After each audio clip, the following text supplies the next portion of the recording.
Here's a thing that people forgot about. Ready? East Palestine. Remember? That wasn't that long ago. Yeah. That was not that long ago that these people are living in toxic soup. No. Everybody's completely forgotten about them. There's no stories on TV. There's no stories in the newspaper. What about that community of people that experienced an insane experience? A train derails with toxic chemicals and they decide to light it all on fire. And fish are fucking floating in the rivers. The skies are black. So President Biden was asked about this the other day by a reporter who said, Oh, good. there President you go. will go to East Palestine. Oh, he will. Jean-Pierre, that Yes. lady. She's hilarious. Oh, my God. The way he responded to the reporter who asked is they said, it's been 200 and however many days since the disaster in East Palestine. You promised that you would go there. You haven't gone yet. Why?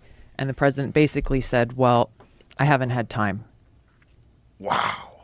When I went to East Palestine, I got involved with politics in Hawaii in the first place because of water, protecting the environment, making sure we have clean water.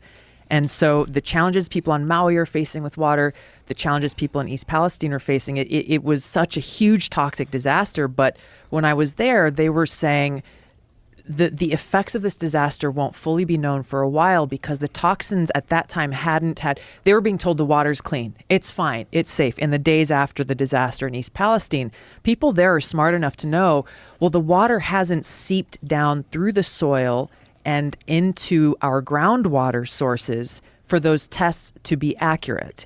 And so they were concerned not only about, well, are you going to come back and test our water in a month, in 2 months, in 6 months, in a year? How is that? It's a farming community out there. How is that going to affect the crops? They were already seeing animals dying in the weeks after that disaster happened. And that was their foremost concern is nobody ever heard the name East Palestine before this disaster happened. Will they still remember us when we need them? And what about what's happening with their lungs? Right. Those people were breathing that air, and they were told it was safe to go back. And they were taking photos of the sky. Yeah. And when it rains, that stuff stays in the clouds. And then when it rains, more comes down. Acid rain. Whew. And then, where's their money? Right. When they're accidentally sending an extra $6 billion to Ukraine. Yeah. It doesn't make any sense. It's just blatant and in your face. Yeah. That there's no concern about you. The concern is about, whatever the agenda is. That's the concern. And if the American people want the guy to go there and give a little speech and talk about, I was almost on fire once, he'll go do it. But that's it. That's all you get. And you get $700 each. And Ukraine gets an extra $6 billion. This is an extra $6 billion. Yeah. What's the amount of money they spent so far in Ukraine? Let's guess. Tulsi, you'd be the best It's at well over $100 billion. They divvy it up, and when you look at the count, sometimes they say, well, it's this much has gone towards weapons. But the money we are giving to you, that our government is giving to Ukraine is not only going to weapons, we taxpayers are paying for their bureaucracy. Yeah. We are paying for their administrators. We are paying to... 135 billion. Wow. Yeah. So the president's asking for another 24. Just asked Congress. 24. Now, is that August 15th? When was the fire? August 8th. So this is after the fire. 8th.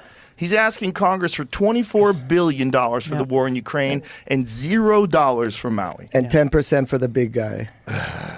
You'd have to think. You'd have to think that. That's why it's amazing. It's easier to track the money when you bring it to Hawaii because all of our eyes are on. Yeah, I don't even think he can be corrupt anymore. I mean, I think he's just living. He's just eating ice cream and just waiting for the ticker to stop. But this is insanity. This is like true insanity, and this is like the opposite of what the whole idea of electing people for office is that these people are going to care about us and do the right thing for the community because they're one of us. That's what we want. That's what we want. We want someone who's one of us. Yeah. And when you see that, especially from these guys like Biden that are these career politicians, they're the opposite of one of us. They've been in that system forever. They've been playing that game forever. Yeah. The excuse that Pete Buttigieg was the guy that the Biden administration sent to East Palestine. Of course, he showed up. He announced he was going only when Trump announced that he was going. He literally showed up there the day after Trump went and visited the people there. But, you know, the excuse that he gave is a common excuse that's given by people in government when they don't show up for people is, well, you know, I didn't want to get, which is Biden, I didn't want to get in the way of the response. You know, I'm busy doing things in my office to try to help, et cetera, et cetera. But my point is, like, Joe, if a really good friend of yours or your child or someone in your family was hurt for whatever reason, was in pain, was suffering, even if you are not in a personal position to be able to alleviate that pain and suffering, what's the first thing you do? Go to them. You show up. Yeah. And you say, I love you. I care about you. I'm here for you. Tell me how I can help. And this is what I heard from officials on Maui at every level of the government is like, well, how do we know what they need? How do we best help? How do we best support? You will not know unless you show up and say, I am here for you. Yeah. Tell me what you need. Tell me how we can support you. And even if the answer is, I don't know, you are there for them. Yeah.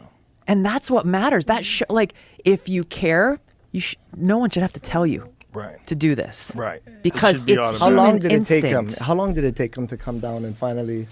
I mean, I heard from people there that it was like day 10 or 11 that the mayor showed up. That's a long time. That's a long time. Right? The mayor, that you live there. Yeah. It's a small island. Yeah. It's inexcusable. There's no. He must have just been panicking. Well, you'd have to think, I mean, you're the governor, you leave, the first thing you know a hurricane's coming, get your emergency team ready, right? Why wasn't the emergency team ready to go? Well, you know, the county, the head of emergency response for Maui County was on Oahu at a FEMA conference when this happened. At a happy hour. You know, why didn't he, like, we all know you can get on a plane within 30 minutes to fly from Honolulu to Kahului and be there within an hour and a half. He didn't show up there until 1 or 2 days after. And when the mayor was asked, Mr. Mayor, this was, a couple weeks after, a reporter said, who was directing the response? Your emergency management guy was not there.